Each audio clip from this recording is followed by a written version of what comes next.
1978 সালের 1 ডিসেম্বর তারিখে প্রস্তাবনা দেওয়া হয় যে গান করা হোক জাতীয় সঙ্গীত, প্রথম বাংলাদেশ আমার শেষ বাংলাদেশ। জিয়াউর রহমান যখন তাকে যখন হত্যা করা হলো 1981 সালে, তারপর থেকে 78 থেকে 81 কয় বছর হয় বলেন তো দেখি, কয় বছর? 78, 79, 80, 81 সালে 30 মে, তাই না? জিয়াউর রহমান 30 মে তো, হ্যাঁ। তো তাহলে কি শুধু 3 বছর? কয় বছর হলো? এই কয়েক বছর আমার সোনার বাংলা আমি তোমায় ভালোবাসি এটা কোনো অনুষ্ঠানে গাওয়া হতো না। তো যে অফিসার গোয়েন্দা আমাকে জিজ্ঞাসাবাদ করছে, ও তো দুর্নীতি করে খায় এসে, সেগুলো কি জানেও? বলছে না আমার জানা নাই। এটা আপনার জানা নাই কেন? আগে ওই 3 বছর যারা গায় না তাদের নামে মামলা করেন, তারপরে আমার নামে মামলা করেন। আপনি জানেন না ইতিহাস। তারপরে জাল, জাল কেন বললাম? গগন হরকারা, এটা কুষ্টিয়ার কবিতা, তার একটা গান নকল করে।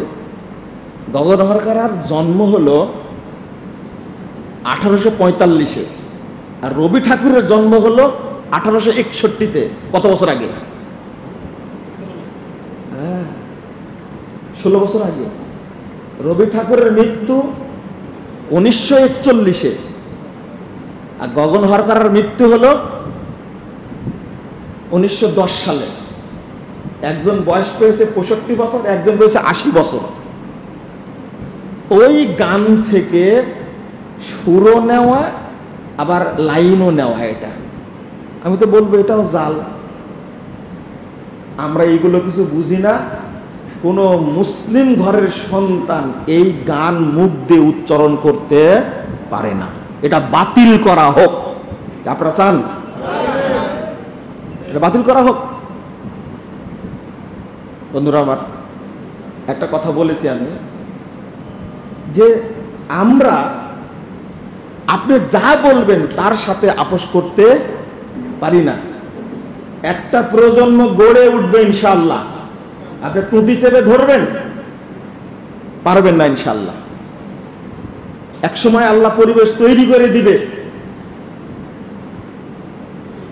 একটা দল মানুষের টুটি চেপে ধরে জালসা করতে গেলে, একটা মসজিদে প্রোগ্রাম করতে গেলে যে পরিমাণ থানায় যেতে হয়েছে, গোয়েন্দা তৎপরতা, ওসি সাহেবকে কত তোষামত করা, 16-17 বছরে যা হয়েছে, কিন্তু মাত্র 1 থেকে 2 ঘন্টার মধ্যে সবকিছু কি হয়ে গেছে?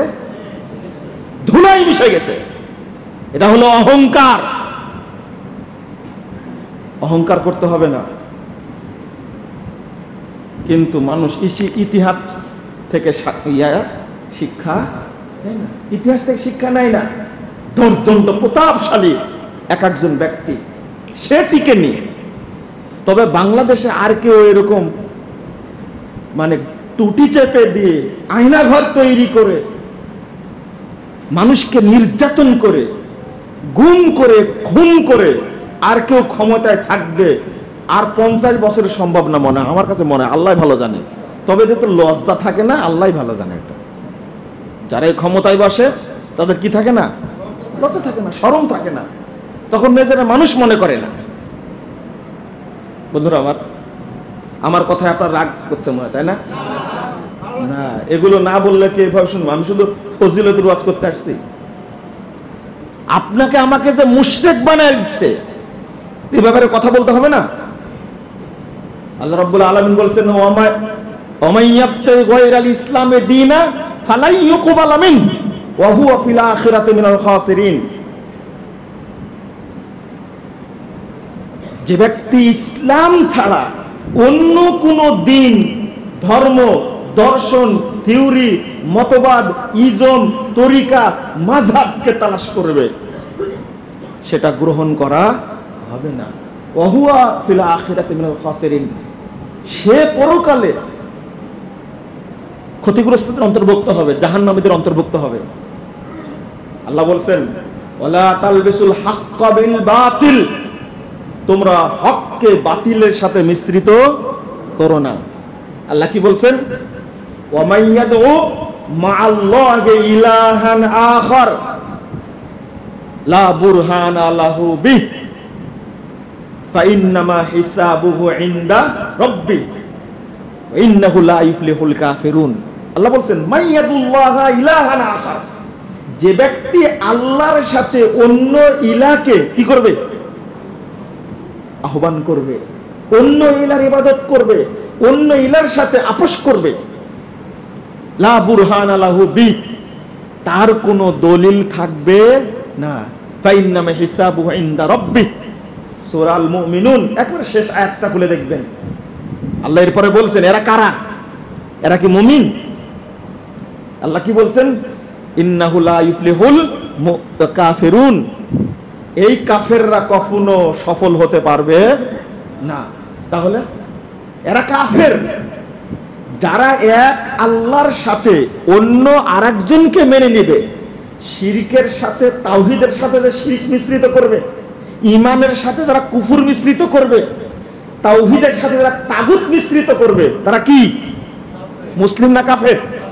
তারা কাফের, তারা মুশরিক। এটা আল্লাহ বলে দিচ্ছেন, আমি তো বলছি না। আল্লাহ বলছেন ওয়ালা তাজআল মা'আল্লাহি ইলাহান আখার ফাতুলকা ফি জাহান্নামা মালুমুমান মাদহুরা। আল্লাহ বলছেন তোমরা এক আল্লাহর সাথে আর কাউকে কি করো না, যোগ করো না, সম্পৃক্ত করো না, মিশ্রিত করো না। যদি করো তাহলে তোমাকে অপমান করে, লাঞ্ছিত করে, সবকিছুতে বঞ্চিত করে তোমাকে জাহান্নামের মধ্যে নিক্ষেপ করা হবে। এত কথা শোনার পরেও কি আপনি নিজের ঈমানকে শিরকের সাথে মিশ্রিত করবেন? আল্লাহ বলছেন, সেই মুসলিমের হাদিস, ক্বাল আল্লাহু তাআলা, আল্লাহ রাসূল বলছেন, আল্লাহ তাআলা বলছেন আনা আগনা শুরাকা, আমি শরীকদের শিরক থেকে মুক্ত। মান আমিলা আমালান আশরাকা ফিহি মাই গায়রি, যে ব্যক্তি কোনো আমল করবে আর তার সাথে যদি আমাকে, আশরাকা ফিহি মাই গায়রি, আমাকে ছাড়া অন্য কিছুকে যদি এর সাথে সম্পৃক্ত করে, তারাক্তুহু ওয়া শিরকাহু, আমি তাকেও বর্জন করি, তার শরীককেও বর্জন করি। তাহলে আল্লাহ আপনাকে বর্জন করুক, এটা কি চান আপনি? তাহলে ইবাদত করে লাভ কি? সালাত আদায় করে লাভ কি? সিয়াম পালন করে লাভ কি? আমাদের কথাগুলো মানুষ বুঝতে চাচ্ছে না, বুঝছে না, প্রশ্ন করছে যে আমি মসজিদের মুতাল্লি। খেয়াল করার কথাটা, আমি মসজিদের কি মুতাল্লি, আমি মসজিদের প্রতিষ্ঠাতা, আমি মাজারে 1 টাকা দান করলাম আর মুশরিক হয়ে গেলাম? বুঝেননি কথা? আমি তাহাজ্জুদ পড়ি, আমি মাজারে ফিন্নি দিলাম আর মুশরিক হয়ে গেলাম? মাজার থেকে দেওয়া তবারক খেলাম আর মুশরিক হয়ে গেলাম? আপনি এই ধরনের বক্তব্য দেন কেন? আমি বললাম মুশরিক না, খাঁটি মুশরিক হয়ে গেলেন আপনি। কি মুশরিক? খাঁটি। কেন? আমি বললাম আপনারা বুঝেন যে আব্দুল মুত্তালিব আল্লাহ রাসূলের দাদা না? হ্যাঁ দাদা। আপনি তো এই বেদাতি মসজিদের, মাজার মসজিদের মুতাল্লি। কি মসজিদের? মাজার মসজিদের মুতাল্লি, বেদাতি মসজিদের মুতাল্লি। আর আব্দুল মুত্তালিব মুতাল্লি ছিল কার? কাবার, বাইতুল্লাহর মুতাল্লি। শুধু বাইতুল্লাহর মুতাল্লি, প্রতি বছর হজ করতেন, কাবা ঘর তোয়াফ করতেন, সাফা মারওয়া সাই করতেন, কাবা ঘরকে সংরক্ষণ করতেন। এমন নিয়াত ছিল তাদের, কাবা ঘরের জন্য অসম্মান না হয়, এই জন্য পোশাকে ময়লা থাকতে পারে, হারাম টাকার হতে পারে, এই জন্য পোশাক খুলে ন্যাংটা হয়ে কাবা ঘর জিয়ারত করতো। তারা নিয়াত ভালো ছিল তো, তাই না? হ্যাঁ, এই জন্য নিয়াত ভালো থাকলে সবকিছু বৈধ হয় না, এ কথা মনে রাখবেন। তাদের নিয়াত ভালো ছিল। যদি কাপড়ে ময়লা থাকে, কাপড় যদি হারাম টাকার হয়, এই জন্য কি কাপড় চুপড় খুলে একবারে জন্মদিনের পোশাক, যেটা আর কি জন্মদিনের পোশাক বুঝেন কি, উলঙ্গ। মাশাআল্লাহ। তো উলঙ্গ হয়ে নারী পুরুষ একসঙ্গে কি করতো? কাবা ঘর তো অফ করতো। কত ভালো নিয়াত। তাও যেন কাবা ঘরের কি না হয়, অসম্মান না হয়, এই জন্য কত ভক্তি করত। সমস্ত হাজীদের নিজ খরচে আপ্যায়ন করত। সেই আব্দুল মুত্তালেব জান্নাতি না জাহান্নামী? কেন? কাবা ঘরের মুতল্লি, আল্লাহ ছেড়ে দিয়েছে তাকে। আপনি কিভাবে বিশ্বাস করেন এগুলো?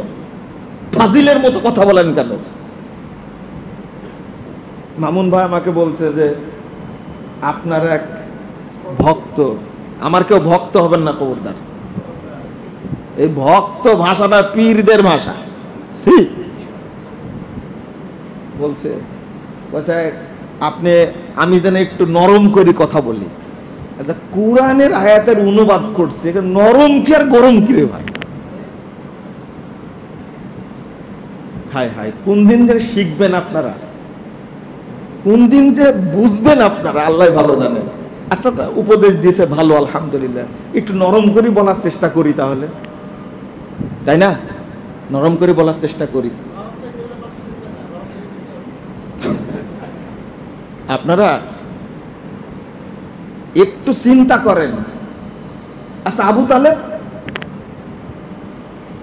আব্দুল মুত্তালেবের ছেলে কে? আবু তালেব। সে জান্নাতি না জাহান্নামী? জাহান্নামী, তাই না? আল্লাহ ছেড়ে দিছে তাকে। যতদিন আবু তালেব বেঁচে ছিলেন ততদিন মুহাম্মদ সাল্লাল্লাহু আলাইহি ওয়াসাল্লামের উপরে কেউ চোখ রাঙাতে পারেনি, মারা তো দূরের কথা। সেই মানুষটাও কোথায় গেছে? জাহান্নামে গেছে। আর আপনি মাজার মসজিদের সভাপতি হওয়ার পরে আপনার দাপট কত?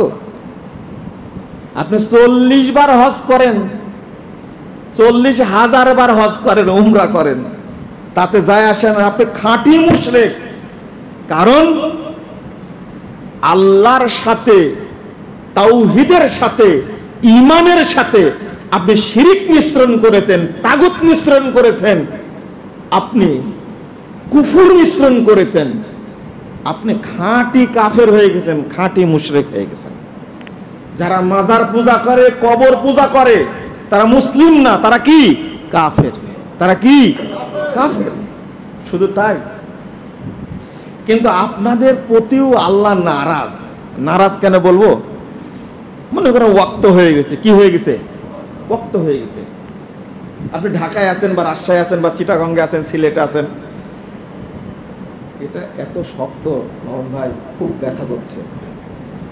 তো আজান হয়ে গেছে, আপনি নামাজ পড়তে ঢুকে গেলেন, জামাত করছেন। কি করছেন? জামাত পড়ছেন। নামাজ পড়তে ঢুকলেন, জামাতও করলেন, কিন্তু ওই ইমামের আকীদা কি? ইমামের আকীদা কি? না, ওই ইমাম আকীদা পোষণ করে আল্লাহ সর্বত্র বিরাজমান। খুব ভালো আকীদা, তাই না? এটা এত জঘন্য আকীদা, আল্লাহ সর্বত্র বিরাজমান, জঘন্য আকীদা। এটা মক্কার মুশরিকরাও, কাফেররাও বিশ্বাস করতো না। এত খারাপ আকীদা এটা।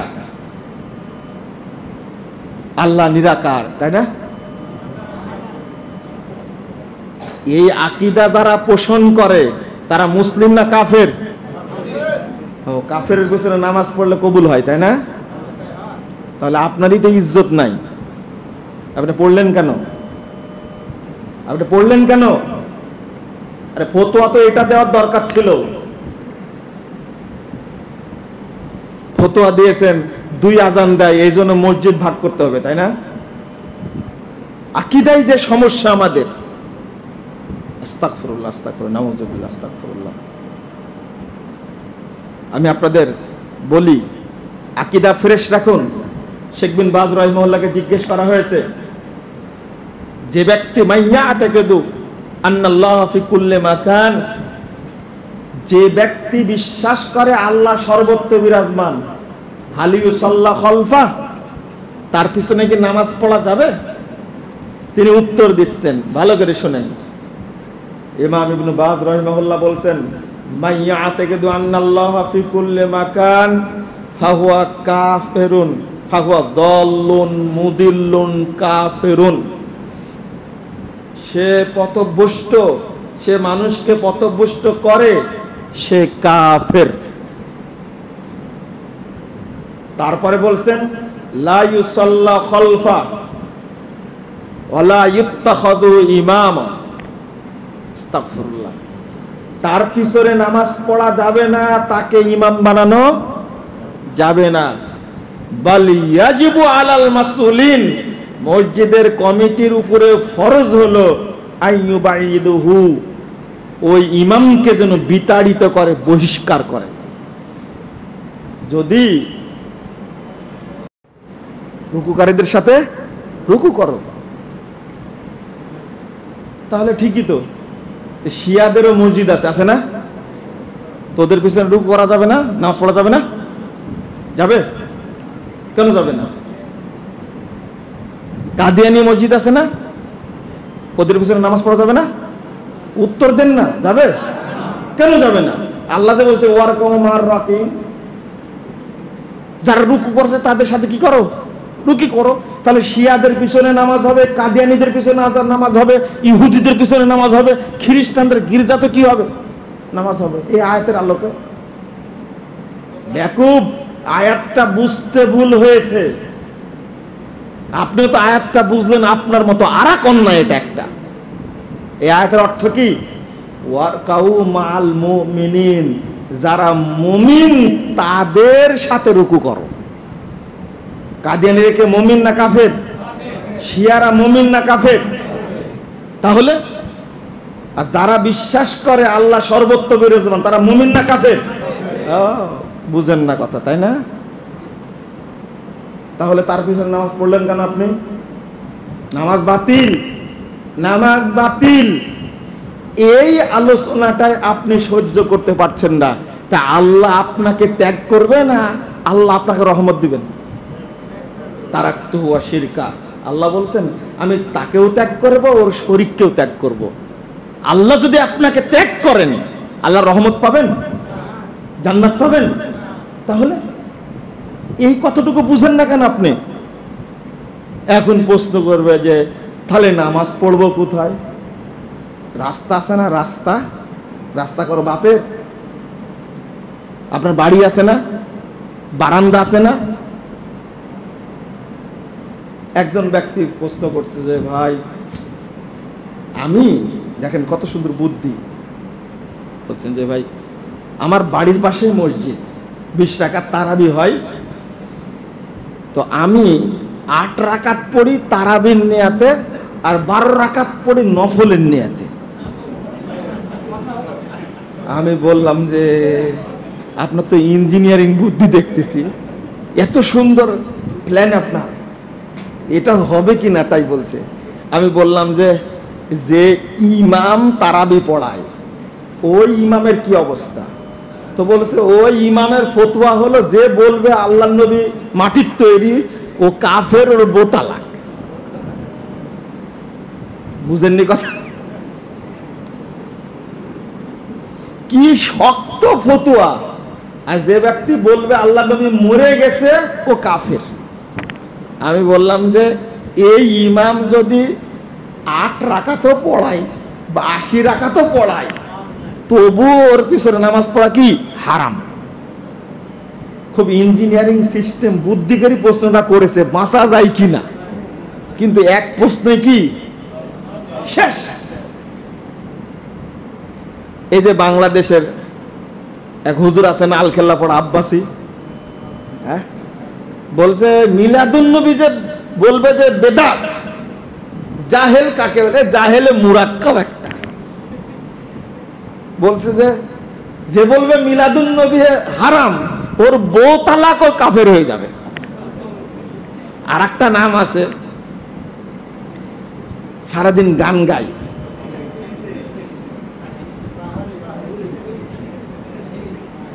নাম আপনারা উচ্চারণ করলেন, যান কুলি করে আসেন তাড়াতাড়ি যান। সি সি সি সি সি, তওবা তওবা, আপনাদের শরম লজ্জাও নাই দেখতেছি না, কুলি অবশ্যই করবেন। এই যে এরা মিলাদুন নবীকে বাঁচিয়ে রাখার জন্য এত চেষ্টা করছে, এই যে বর্তমান যারা উপদেষ্টা আছে তাদেরকে বুঝানো যদি যায়, অবশ্যই আমাদের ধর্ম উপদেষ্টা খালেদ হোসেন সাহেব অবশ্যই মিলাদ সম্পর্কে জানেন। আমি অনুরোধ করব, যোগ্য মানুষ তার উচিত হবে এই বাংলাদেশ থেকে অন্তত কিছু না হলেও এই ঈদে মিলাদুন নবী নামে 12ই রবিউল আউয়ালে যে দিনটা ছুটি দেওয়া হয়, এই ছুটিটাকে বাতিল করা হোক। কলকারখানা বন্ধ রাখা হয়, অর্থনৈতিক ক্ষতি হয়। রাসূল সাল্লাল্লাহু আলাইহি সাল্লাম মারা গেছেন 12ই রবিউল আউয়াল বৃহস্পতিবার, আর জন্মগ্রহণ করেছেন 9ই রবিউল আউয়াল সোমবার। সহিহ মুসলিমের হাদিস, আল্লাহ রাসূল সাল্লাল্লাহু আলাইহি সাল্লাম জন্ম নিয়েছেন কোন দিন? সোমবার। ভালো করে শুনেন, জ্যোতির্বিদরা প্রমাণ করে গেছেন বহু আগে, 570 খ্রিস্টাব্দে ওই সপ্তাহে 9ই রবিউল আউয়াল হচ্ছে সোমবার। সোমবার, এই সোমবার হলো 9 তারিখ, 12 তারিখ হলে কোন তারিখ হয়? বৃহস্পতিবার। তাহলে আপনারা প্রমাণ করেন 12 আর 9 আছে, এই তারিখটার মধ্যে একটা বৃহস্পতিবার আর একটা কি বার? সোমবার। বলেন তো জন্ম কোন তারিখ হয়েছে, বৃহস্পতিবার না সোমবার? সোমবারে যে হয়েছে এতে কোনো সন্দেহ না, কারণ সহিহ হাদিস। অতএব এটা 9ই রবিউল আউয়াল, এটা প্রমাণ। তুমি জ্যোতির্বিদদের সব কথা মানতে পারো ব্যাকুব, কিন্তু রাসূল সাল্লাল্লাহু আলাইহি ওয়াসাল্লামের জন্মদিনটা ছিল 9ই রবিউল, তুমি এটা মানতে পারো না কেন? সর্বশ্রেষ্ঠ ইতিহাস গ্রন্থ আর রাহিকুল মাকতুমের মধ্যে আলোচনা আছে, সফিউর রহমান মুবারকপুর রহমাতুল্লাহ আলোচনা করে গেছেন। আফা খালেদ হোসেন সাহেব ধর্ম উপদেষ্টা, তিনি বলছেন যে যদি আজকে সফিউর রহমান মুবারকপুরি বেঁচে থাকতেন তা আমি তার সাথে দেখা করতে যেতাম। সবই তুমি মেনে নাও, রাসূল সাল্লাল্লাহু আলাইহি সাল্লামের জন্মদিনটা মেনে নাও না কেন? আর জন্মদিন আল্লাহ নবী পালন করেছেন? আপনারা তো এখন নিজেদের জন্মদিন পালন করেন, জন্মদিন শুধু আপনার বিবাহ দিবসে পালন করেন। সাহাবীরা করেছেন? তাবিঈরা করেছেন? তাবিঈরা করেছেন? কারা করেছে? এটা আর একটা কথা শুনে দেই আপনাদেরকে, যারা সুন্নি সুন্নি জিকির করো, তোমরা মানুষকে পথভ্রষ্ট করো, 625 হিজরিতে এই মিলাদের অনুষ্ঠান তৈরি করে শিয়ারা। শিয়ারা কি মুসলমান? শিয়ারা 3 খলিফা এবং সব সাহাবীকে তারা কি দেয়? গালি দেয়, তাদেরকে কাফের মনে করে। আর সেই শিয়াদের সংস্কৃতি ঈদে মিলাদুন নবী সুন্নিরা আজকে পালন করছে। আসলে এই সুন্নিদের লজ্জাই নাই, এরা ইতিহাসও জানে না, পড়াশোনাও জানে না এরা। অতএব ঈদে মিলাদুন নবী এটা চলবে না। এটা চালু হয়েছে কোত্থেকে? দেখেন, মুশরিক হওয়ার জন্য শুধু ঈদে মিলাদুন নবী পালন করলেই যথেষ্ট। বুঝেননি কথা? মুশরিক হওয়ার জন্য, কাফের হওয়ার জন্য ঈদে মিলাদুন নবীকে বিশ্বাস করলেই যথেষ্ট। মাজার পূজা না করলেও মুশরিক। কারণ শ্রীকৃষ্ণের, হিন্দুদের শ্রীকৃষ্ণের নিয়মে তারা যেমন ভক্তি করে, শ্রীকৃষ্ণের নাম আসলে অনুষ্ঠান করে, ঠিক তারই আলোকে উপমহাদেশে ঈদে মিলাদুন নবী যেখানেই মিলাদ পড়া হয়, যখনই বলা হয় ইয়া নবী সালামু আলাইকা, তখন সবাই কুদ্দা দাঁড়ায় যায় না? কেন দাঁড়ায়? চেয়ারটা ফাঁকা রাখা হয় যে আল্লাহ নবী ওই চেয়ারে এসে বসবেন। এই আকীদা কুফরি আকীদা না? যারাই কিয়ামে বিশ্বাস করে, ঈদে মিলাদুন্নবী বিশ্বাস করে, এটা হলো কুফরি আকীদা, এটা হলো কাফের। এরা কি? কাফের। বাংলাদেশে ঈদে মিলাদুন্নবী নিষেধ করা উচিত, বরং ফরজ। বাংলাদেশের কোনো মুসলমান যেন কাফের না হয়। যেমন মাজার পূজা রাষ্ট্রীয়ভাবে বন্ধ করা উচিত, মাজার যেমন রাষ্ট্রীয় আইন করে ভেঙে দেওয়া উচিত, তেমনি ঈদে মিলাদুন্নবী অনুষ্ঠান রাষ্ট্রীয়ভাবে আইন করে এটা বাতিল করা উচিত। কোনো জায়গায় চলবে না এটা।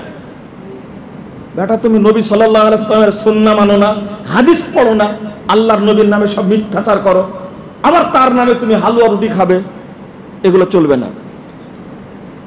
আপনারা, আমরা যদি একটু খেয়াল করি যে আমরা কত শিরকি আকীদার মধ্যে নিমজ্জিত, তাহলে বুঝবেন যে পরতে পরতে আমাদের সমস্যা সব জায়গাতে। এখন আমাদের ছাত্র ভাইরা সুন্দর বিপ্লব নিয়ে আসলেন, তাই না? আপনারা বলছেন দ্বিতীয় স্বাধীনতা, তাই না? দ্বিতীয় স্বাধীনতা। তো তারা যেটাই বলবে সেটাই কি আমরা মানতে পারি?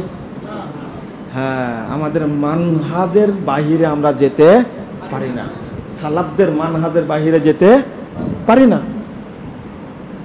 এখন প্রশ্ন আপনাদের, বড় প্রশ্ন, যে আমরা কি করব, তাই না? মনে করেন যে উপদেষ্টা পরিষদ গঠন হলো, শপথ হলো, শপথ অনুষ্ঠানে কি গাওয়া হয়েছে বলেন? কি জাতীয় সঙ্গীত? এখান থেকে আপোষ করতে পারি না। যে পরের দিন সবাই মিলে কোথায় গেল? কোথায় না, আগে স্মৃতিসৌধে গেছে, তারপরে কোথায়? শহীদ মিনারে গেছে, তাই না? আপনি যেতে পারবেন? আপনার যে টাকা দেওয়া হয় 10 কোটি, যাবেন? যাবেন না। টাকার কাছে সব বিক্রি করে মানুষ, ইমান বিক্রি করার কোনো ব্যাপার হলো? আপনি যেতে পারবেন? আমাকে বললে নিয়ে যেতে পারবেন? অসম্ভব। ওখানে গেলেই সব কি শেষ। মুহাম্মদ সাল্লাল্লাহু আলাইহি সাল্লামকে প্রস্তাব দিয়েছিলেন না? দিয়েছিল। এখন মনে করেন যে আপনাকে প্রস্তাব দিলেন, ডক্টর ইউনূস সাহেব বললেন যে ঠিক আছে, আহলে হাদিস আলেমদেরকে ডেকে বলি যে আপনারা দেশটা 3 বছর চালান, নিব না? আমরা নিব তো, তাই না? কেন নিবেন না?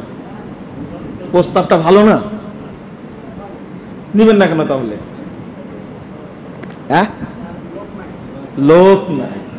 কে বললো উত্তরটা? আপনি? নেওয়ার লোক নাই না? মানার লোক নাই। হ্যাঁ, সবচেয়ে গুরুত্বপূর্ণ কথা হলো এটা, মানার লোক নাই। আপনি এই দাওয়াতটাকে পৌঁছাতে পেরেছেন? কয়জন মানুষ জানে যে মাজার পূজা শিরক, কবর পূজা শিরক? কয়জন মানুষ জানে গণতন্ত্র ইসলাম বিরোধী? জানে? সবাই বলছে জীবন দিব, গণতন্ত্র প্রতিষ্ঠা করেই ছাড়ব, বলছে না? এই কথা বলা যে কুফরি, এটা বুঝাতে পেরেছেন তাকে? কিন্তু সবাই এই কথাগুলো যারা বল, সবাই মুসলিম না? সবাই মুসলিম না? হ্যাঁ, সবাই মুসলিম, দাবি করা মুসলিম, ইসলামের রাজনৈতিক মুসলিম, তাই না? এখানে আপোষ করবেন কি করে আপনি? আপনাদের এমন কি অত্যাচার হয়েছে? রাসূল সাল্লাল্লাহু আলাইহি সাল্লামের উপরে যে অত্যাচার, সাহাবীরা হাবশায় হিজরত করলেন, ওই অবস্থা হয়েছে আপনাদের? মামুনুল হক সাহেব বলছেন জামাত ইসলামের সাথে আমাদের 2টা পার্থক্য। মামুনুল হক সাহেব জেল খাটলেন, সব আলেম কি জেলখানায় ঢুকাইছে? কিছু আলেম জেলখানায় থাকছেন। শোনেন, বাংলাদেশে এমন কি অবস্থা তৈরি হয়েছে যে আপনাকে গণতন্ত্রের সাথে আপোষ করতে হবে, আপনাকে কমিউনিজমের সাথে আপোষ করতে হবে? আপনি পুঁজিবাদের সাথে আপোষ করতে হবে, জাতীয়তাবাদের সাথে আপোষ করতে হবে, ধর্মনিরপেক্ষ মতবাদের সাথে আপোষ করতে হবে, মুসলিমদের কাছে দাওয়াত নিয়ে যান। কিন্তু মামুনুল হক সাহেবের আলোচনাটা শুনে আমি দুঃখ পেয়েছি। একটা দুঃখটা হলো এই, মওদুদী সাহেবের কথাগুলো যেগুলো ভুল আছে, উপমহাদেশের উলামা কেরাম, হক্কান উলামা কেরামের সাথে দ্বিমত যেটা আছে সেটা সংশোধন করতে হবে। আমরা কি বলি, মওদুদী সাহেবের ভুলগুলো যদি কোরআন হাদিস বিরোধী হয় তাহলে সেগুলো কি করতে হবে? বাদ দিতে হবে। কথা বুঝতে পারেননি? উপমহাদেশের উলামা কেরাম তো দেওবন্দের মানহাজে বিশ্বাসী, দেওবন্দের মানহাজে বিশ্বাসী না? তাহলে আমরা তো এটা বলবো না? হ্যাঁ, মানুষ হিসাবে ভুল অনেকেরই আসছে, ভুলটার মাপকাঠি হবে কোনটা? কোরআন এবং সুন্নাহ। সেটা হলে বাদ দেন, আলহামদুলিল্লাহ, মানবো না, সেটা দরকার নাই, ভুল হয়েছে সংশোধন করে নিব। সুন্দর কথা বলছেন মামুন ভাই, যে আমি যে কথাটা বলবো এই কথা বলার মানার লোক নাই। উপদেষ্টা মন্ডলে হলেন 21 জন, তাই না? 1500 বছর পূর্বে 14 জন উপদেষ্টা সম্মিলিত মিটিং করে আল্লাহর নবীর কাছে প্রস্তাব দেওয়া হলো, শুনে ফিতনা টেতনা বাদ দাও, মারামারি বাদ দাও, একটা আপোষে আসি, তাই না? আপোষটা কি? কত সুন্দর প্রস্তাব। তিনি বলছেন, ইন তুরিদু মালা ফা জামানা মালানা হাত্তা তাকুনা আকসারানা মালা। শোনো, তুমি যদি বড় ধনী হতে চাও আমাদের মধ্যে, তাহলে আমরা সবাই সম্পদ একত্রিত করব এবং কি হয়ে যাব? তুমি সবার মধ্যে কি হয়ে যাবে? ধনী হয়ে যাবে। ওয়াইন তুরিদু শারাফান, আর তুমি যদি সম্মান চাও, সাওয়াদনাকা আলাইনা, তাহলে আমরা তোমাকে আমাদের নেতা বানাবো। হাত্তা নাক্তাগাল, আমরা দুনা, মরা পর্যন্ত তোমার কাছ থেকে আমরা নেতৃত্ব নিব না। ওয়াইন তুরিদু মালিকান মালাকনা আলাইনা, আর তুমি যদি শাসক হতে চাও, বাদশা হতে চাও, তাহলে আমরা তোমাকে কি বানাবো? বাদশা বানাবো। আচ্ছা, প্রস্তাবগুলো কি খারাপ ছিল? হ্যাঁ, ভালো ছিল না? অনেক ভালো ছিল। কিন্তু আল্লাহ রাসূলকে প্রস্তাব মেনে নিয়েছিলেন? পরে আর একটা কথা বলা হয়, রাসূল সাল্লাল্লাহু আলাইহি ওয়াসাল্লাম উত্তর দিলেন, মা বিমা তাকুলু মা জিতু বিমা জিতুকুম বিহি আতলুবু আলাইকুম আমওয়ালা। তোমরা যে প্রস্তাব নিয়ে এসেছো চাচা, তোমার প্রস্তাবের সাথে আমার কোনো সম্পর্ক নাই, আমি তোমাদের কাছে মাল চাই না। ওয়ালা শারাফা ফিকুম, আমি তোমাদের মাঝে সম্মানিত হতে চাই না, নেতা হতে চাই না।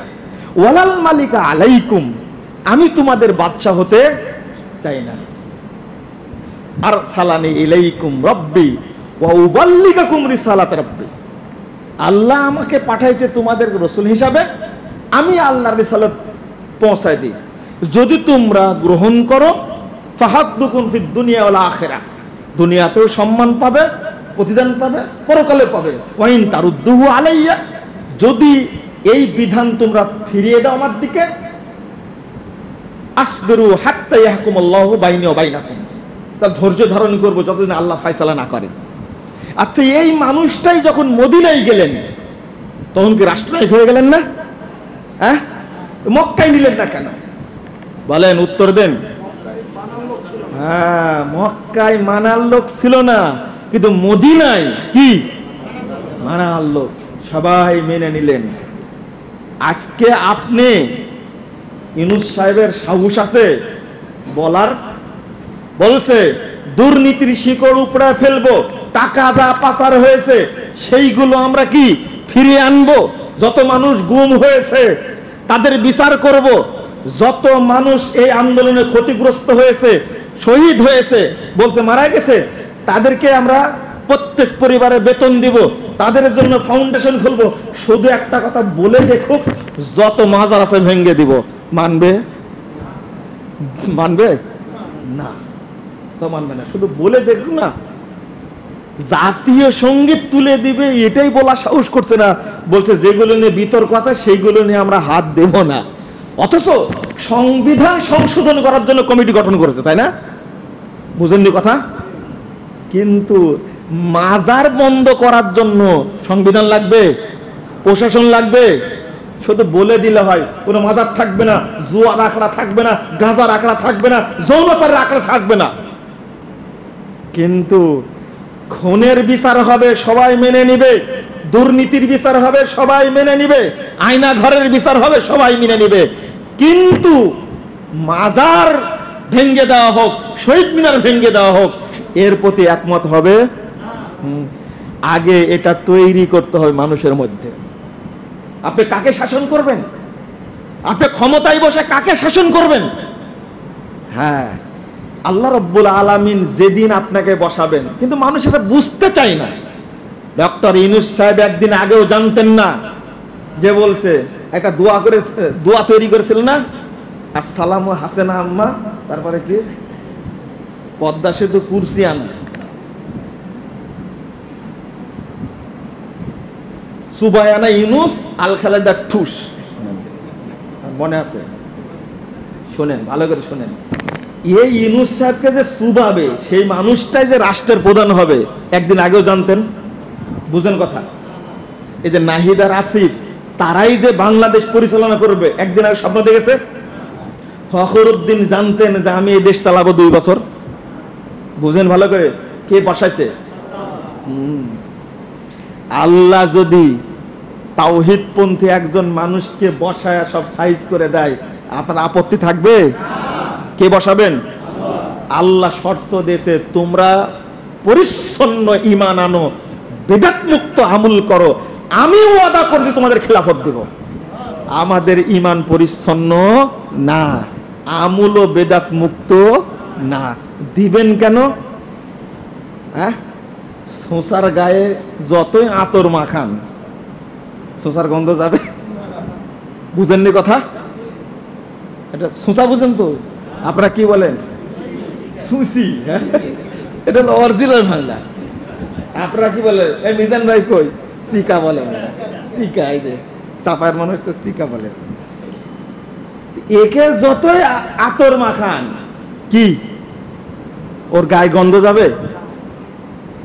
তাহলে যতদিন আপনি শিরিক মিশ্রিত ঈমান রাখবেন, যতদিন আপনার ভিতরে বেদাত মিশ্রিত আমল থাকবে, ততদিন আল্লাহর রহমত নেমে আসবে না। আগে ওইটা পরিষ্কার করেন। এখন আল্লাহর দায়িত্বটা আমরা নিছি, আর আমাদের দায়িত্ব কাকে দিছি? আল্লাহকে দিছি। ভাই, আপনার ঈমান তো পরিষ্কার না, তখন কি বলছেন যে এটা আল্লাহই দিছে, আমি কি করব? আর আল্লাহর দায়িত্ব কি? আল্লাহর দায়িত্ব আমি খেলাফত দিব, এখন আমরাই খেলাফত কায়েম করব। আমাদের চিন্তা কি? আমরাই ক্ষমতায় বসবো। ইসলামী দলগুলো এই পচা গণতন্ত্রের ড্রেনে নেমে থেকে আল্লাহু আকবার চিৎকার করছে। বাংলাদেশে এমন একটা পরিবেশ তৈরি হয়েছিল যে আল্লাহু আকবার, নারায়ে তাকবীর, আল্লাহু আকবার, এই স্লোগানটা কেউ দিবে এটা সাহস করতে পারেনি। আমার আজকে মনে পড়ে সালাউদ্দিন কাদের চৌধুরীর ছেলে, কি নাম, কি কেউ জানেন না? হুম্মাম চৌধুরী। এই গত আন্দোলনের সময় চিটাগঙ্গের বুকে বক্তব্য দেওয়ার সময় নারায়ে তাকবীরের স্লোগান দিয়েছিল, মনে আছে আপনার? হ্যাঁ, কারো মনে নাই? আন্দাজে আপনার? আমার মনে আছে। বিএনপি মিছিলে নারায়ে তাকবীর স্লোগান দেয়। প্রথম কি স্লোগান দেয়? হ্যাঁ, কি? না না না, হ্যাঁ, ইনকিলাব না, গড় গড়, রাইট, যে বিএনপি নেতা শুরু। আর এক দলের স্লোগান কি? জয় বাংলা। মুসলমানের স্লোগান হবে লা ইলাহা ইল্লাল্লাহ। নারায়ে তাকবীর, নারা আরবি শব্দ, এটা কিন্তু কাজী নজরুলের ভাষা। নারা কি? আরবি শব্দ। নারায়ে তাকবীর, তাকবীর উচ্চ ধ্বনি, সেটা কি? আল্লাহু আকবার। যখন হুম্মাম কাদের চৌধুরী নারায়ে তাকবীর দিয়ে স্লোগান দিল, বিএনপির দল থেকে সমালোচনা করা হয়েছে। বিএনপিও প্রেসিডেন্ট জিয়াউর রহমানের চেতনা লালন করে না। কেন ভাই? তোমরা দিতে পারো না তো হুম্মাম কাদের চৌধুরী দিতে তোমার আপত্তি কোথায়? নারায়ে তাকবীর বলে কি অন্যায় করেছে? জয় বাংলা বলছে, কোনো আপত্তি নাই। জয় কালী, জয় সরস্বতী, জয় ভগবতী, জয় দুর্গা, মানে জয় বাংলা। বুঝেননি কথা? দুইটাই বাংলা, পশ্চিম বাংলা, পূর্ব বাংলা। কিন্তু পূর্ব বাংলাটা মুসলিমদের কেন আর পশ্চিম বাংলাটা হিন্দুদের কেন? দুইটাই ভাষা কি? বাংলা। আলাদা হলো কি কারণে? ইসলামী চেতনার কারণে। ভুলে গেলে চলবে না। এই ভুলে যাওয়ার কারণেই তো আজকে ভারত বাংলাদেশকে শাসন করে। ইসলামী চেতনা যেদিন ভুলে যাবে, সেই দিন বাংলাদেশের সীমানাও ভুলে যাবে। তোমরা মনে রেখো, যা রাজনীতি করো বেটা, তোমরা আগে চেতনা শিখো। আজকে বলছো ফ্যাসিস্ট আলেমরা যখন ভারতের সমালোচনা করে তখন রিমান্ডে নিয়ে পিটায়, আর আজকে বাংলাদেশের সবাই হয়েছে ভারত বিরোধী। এখন সবাইকে কারাগারে ঢুকাও দেখি, পারো কিনা? আমার কথা কি বুঝতে পারছেন? আলেমরা ভারতের বিরুদ্ধে কথা বলেছে, তখন আলেমদেরকে ঢুকায় জেলখানায় পিটাইছো। এই ছোট্ট রফিকুল ইসলাম, তাকে নাকি ন্যাংটা করে পিটাইছে, মোদির বিরুদ্ধে কথা বলেছে তাই। আরে বললাম শুধু মোদিকে কসাই বলেছি, বলবো না মানে? আমি আবেদন করেছিলাম যে স্বাধীনতা উদযাপনের জন্য ওই কসাইকে নিয়ে আসার দরকার নাই। পরের দিনে আমাকে সিআইডিতে নিয়ে গেছে। আমি কি এটাও বলতে পারি না? কেন আজকে সবাইকে ঢোকান? যারা ঢোকাবে তারাই নাই। কেন আজকে ঠিক বলছেন কেন? আর আপনারা এই বক্তব্য দিলে একজন যে এসে বলবে কোনো সমস্যা নাই। একজন ব্যক্তি মুক্তিযোদ্ধা ফাউন্ডার সেক্রেটারি ছিলেন মোহাম্মদপুরের মুতল্লি নজরুল ইসলাম সাহেব, তিনি বলতেন একটা কথা, কোরআন সুন্নাহ মতো বক্তব্য দিবে, চাইনিজ কোরআন আমার হাতে আছে। ওই রকম মসজিদের মুতল্লি প্রত্যেকটা মসজিদের হওয়া উচিত। গণভবনের সামনে বক্তব্য দিয়েছি, যদিও ওখান থেকে গ্রেফতার হয়েছে। আমি গ্রেফতার হলে কি হয়েছে? সঠিক কথাটা বলতে দিবেন না? আপনারা সুন্দরভাবে সামনে আসেন। এগুলো না বললেই পারতেন, কি দরকার ছিল এগুলো বলা? চিন্তা করতে আপনারা আবার ভূত সাজেন, তাই না? এগুলো কথা বলতে হবে না? আল্লাহ কখন যে কার বক্তব্য কবুল করবেন আল্লাহ ভালো জানেন। আমরা চাই, আমি শেষ করছি, আমরা কখনো শিরিকের সাথে আপোষ করব না, ইনশাআল্লাহ করব না। কেন আল্লাহ রাসূল যদি মেনে নিতেন খুব সুন্দর একটা পরিবেশ হতো। আল্লাহ রাসূল হতেন প্রেসিডেন্ট আর আবু জাহাল হতো প্রধানমন্ত্রী, তাই না? আর ধর্মমন্ত্রী হতেন আবু বকর, আর অর্থমন্ত্রী হতেন কে? উবাই বিন খলফ, আর স্বরাষ্ট্রমন্ত্রী হতো কে? আবু লাহাব। একটা সুন্দর মন্ত্রী পরিষদ হতো না? বুঝেন মনে কথাটা? হতো না? যেমন আজকে হয়েছে না? আজকে হয়েছে।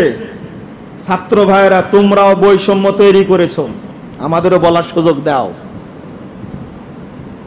যারা আন্দোলন করলো গোটা বিশ্ববিদ্যালয়ে, ছাত্ররা, কলেজের সাধারণ জনগণ, তারা সবাই ইসলামপন্থী।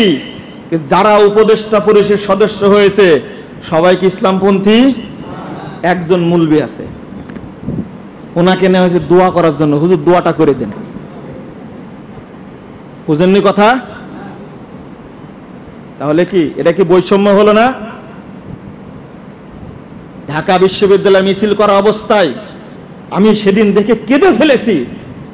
হাজার হাজার ছেলে আসর পড়ার জন্য সালাতে দাঁড়িয়ে গেছে, হাজার হাজার ছেলে মাগরিব পড়ার জন্য দাঁড়িয়ে গেছে। চিন্তা করতে পারছেন? সবাই হলো ইসলামের প্রতি সবার ভক্তি, ইসলামী চেতনার উপরে। কিন্তু সবগুলো হয়েছে কি ইসলাম বিদ্বেষী। আমরা তাদের রেকর্ড জানি না, তাদের সম্পর্কে জানি না। ভাই, তোমরা প্রথমে বৈষম্য শুরু করলে অন্তত 50-50 নেওয়ার দরকার ছিল। কি ভুল বললাম? আপনারা আবার প্রশ্ন করেন, তাহলে চান কি আপনারা? আমরা কিচ্ছু চাই না, নেতার পরিবর্তন আমরা চাই না, নীতির পরিবর্তন চাই।